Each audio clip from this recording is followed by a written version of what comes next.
Ikaw rin ba? Yung tipong hinuhuli yung sarili para lang maging okay ang pamilya. Kaibigan, pakinggan mo ito sasabihin ko. Self-sacrifice without self-care is a recipe for disaster. Stop neglecting yourself, especially your health. Kasi if you can't take care of yourself, you can never take care of anybody else. Sa iba opinion ko, yung bahala na mindset, napakadelikado niyan. Ginagawa kasi nating excuses yung pag-aalaga sa mga mahal natin, kaya natin kinakalimutan yung sarili natin.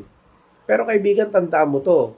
Pag bumigay ang katawan mo, ang isip mo, paano na yung mga taong umaasa sa'yo? Simula ngayon, palitan na natin yung toxic mindset na yan.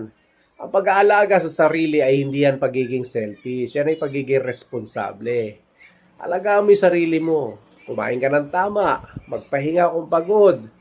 Mag-exercise ka. Sabi nga you have to be at your best to be the best. Ikaw kaibigan, anong self-care routine ang gusto mo nang simulan ngayon? I-comment mo yung opinion mo rito.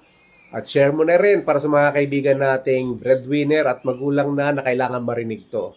At mag-follow ka na rin para sa mga gantong klaseng positivity and mindset shift content. Opinion ko to. Anong say mo?